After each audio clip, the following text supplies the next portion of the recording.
Salut à tous. Aujourd'hui, on va parler d'une des dates les plus importantes pour le MMA français. Je parle bien sûr du combat de Saladin Parnasse contre Marian Ziolovski le 3 juin au KSW. Et quel événement que le KSW a mis en place. C'est juste incroyable. Introducing Mehdi Belhacda. Saladin Parnasse, qui est déjà champion chez les featherweight, va tenter, on l'espère, s'emparer du titre de Champ, donc champion dans deux catégories de poids différentes. Et là, cette fois-ci, il monte chez les lightweight, donc les moins de 70 kg, et il affronte Marian Ziolovski. Petite présentation rapide du Mbappé, du MMA français, Saladin Parnasse. 25 ans, 17 victoires, une seule défaite, et une défaite un peu... Son premier combat chez les professionnels, il date de 2015, donc il est dans le circuit depuis très longtemps. On peut dire que c'est un ancien, mais on ne peut pas dire que c'est un ancien parce qu'il a 25 ans en vérité. Et on le rappelle, la seule tâche qu'il y a sur son tableau, c'est cette défaite contre Torres au KSW où il prend, en fait, il domine tout le combat quasiment. Et à un moment donné, on ne comprend pas trop ce qui se passe. Il prend une espèce de coup avec le biceps ou l'avant-bras. On ne comprend pas trop ce qui se passe et malheureusement, c'est la seule défaite de Saladin Parnasse.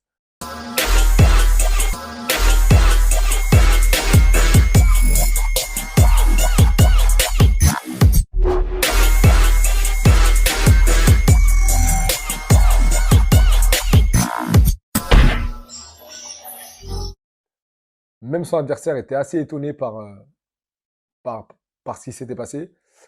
D'ailleurs, Saladin l'a réaffronté et l'a battu à la décision, 2 combats après, toujours au KSW. On va parler de Saladin, on va parler de qu'est-ce qu'il rend si fort, on va parler de son adversaire, quels sont les points forts de son adversaire, on va parler stratégie, et on va donner nos petites prédictions, nos petits pronostics concernant ce combat qui s'annonce épique. Alors déjà, Saladin, c'est un combattant qui est très complet. De par son striking, de par son sol, de par sa lutte, de par sa défense de lutte.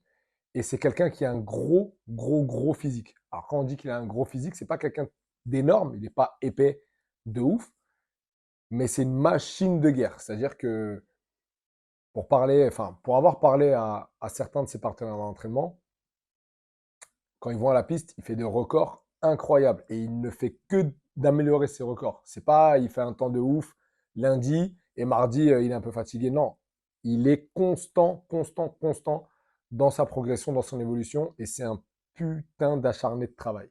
Donc on a parlé de son cardio, on parle aussi du rythme de combat qu'il inflige à ses adversaires. On peut dire qu'il les amène dans les eaux profondes.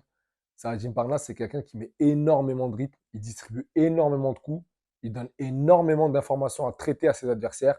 Donc, déjà, il est gaucher, ça c'est relou. Ensuite, c'est un bon gaucher, il se déplace super bien. En plus de ça, il a une panoplie technique qui est juste extraordinaire.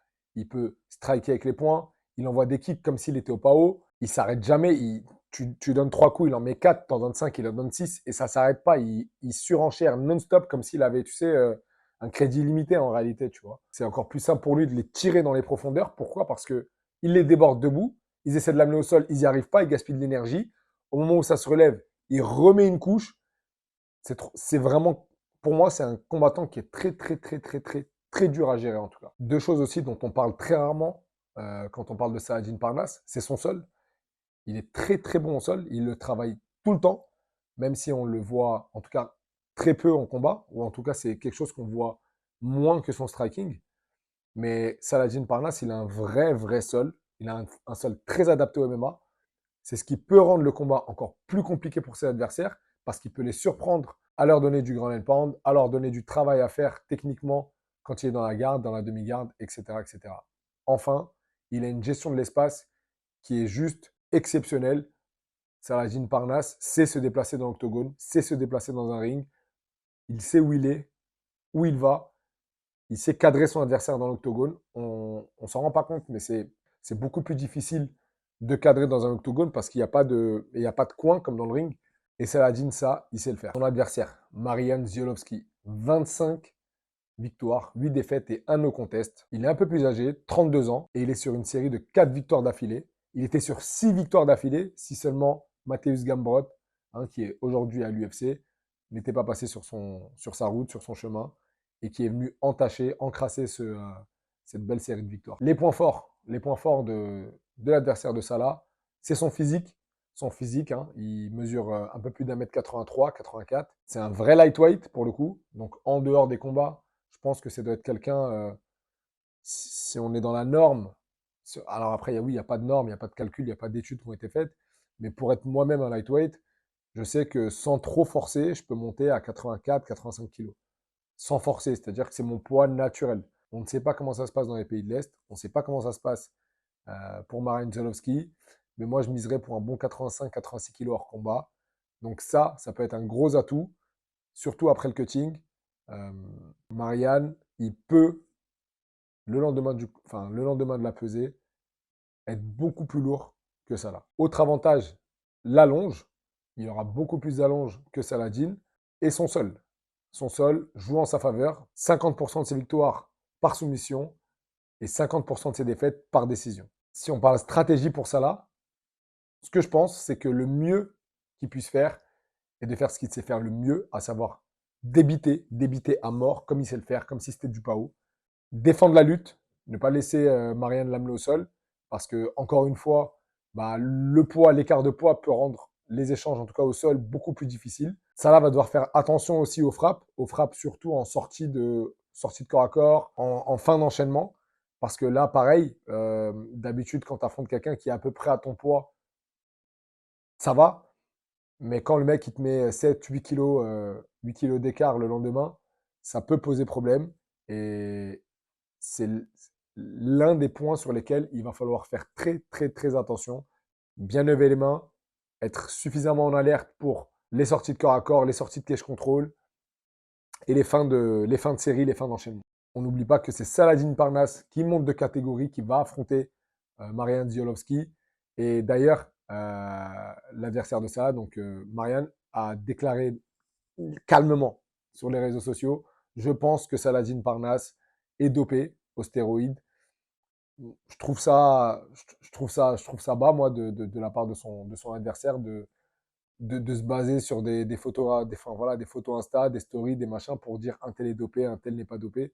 Pour moi, s'il n'y a pas de contrôle USADA, FLD ou d'autres organismes de lutte antidopage, tu peux pas juste venir et accuser un mec parce qu'il est, voilà, parce qu'il est un peu plus galbé que d'habitude. Faut pas oublier que Saladin, ça fait longtemps qu'il se prépare à cette montée, ça fait longtemps qu'il se prépare à monter de catégorie. Donc, naturellement, il va prendre du gabarit, naturellement, il va prendre du poids de manière assez conséquente. Personnellement, le gabarit de Saladin ne m'a pas choqué. J'étais pas, c'était pas waouh, genre on n'est pas du tout, on n'a pas fait un tout au tout là comme ça. Maintenant, Saladin lui a répondu sur les réseaux, il lui a dit en gros, si tu veux faire les tests, je suis chaud. Si tu as de l'argent à mettre dans les tests, je suis chaud. Tu sais quoi? On peut même parier de l'oseille si tu veux. Je suis chaud, on fait les tests et on va voir c'est qui est dopé. C'était pas vraiment comme ça que ça s'est dit, mais grosso modo, c'était un peu ça. Hmm. Moi, je pense que la meilleure réponse que ça a pu se donner, c'est dans la cage. Et arrêtons d'accuser X ou Y juste en regardant des photos, des tweets, des machins, des ceci, des cela. C'est zéro. Concernant le combat, je vois Salah s'imposer soit à la décision, soit en soumission. D'accord. Je vois bien Salah le soumettre en début de combat, le surprendre, suite à une amenée au sol ratée, par exemple, de Marian Ziolowski. Les enjeux pour Salah sont énormes. Pour le MMA français, sont énormes. On aura peut-être un premier champ au KSW.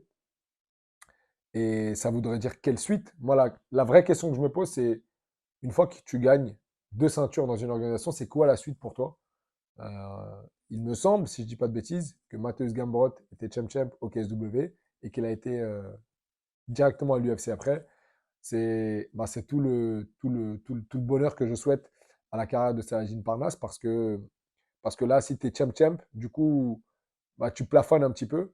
Et, et nous, on aimerait voir Saladin au Bellator, à l'UFC, au PFL, je sais pas, changer d'organisation pour affronter des tops mondiaux, bien que maintenant, Saladin affronte que des tops mondiaux, évidemment. Il est d'ailleurs lui-même classé dans les 50 meilleurs moins de 66 du monde. C'est pas rien, mais si tu vas aller chercher, pour moi en tout cas, je pense, si tu vas aller chercher le top 15, le top 10, le top 5, et je sais qu'il en est capable, il va falloir peut-être aller à l'UFC. En tout cas, c'est ce que je souhaite. J'aimerais trop voir Saladin à l'UFC. Je ne sais pas ce que vous en pensez, mais il y a moyen qu'il aille titiller là-bas les Max Holloway et compagnie et compagnie.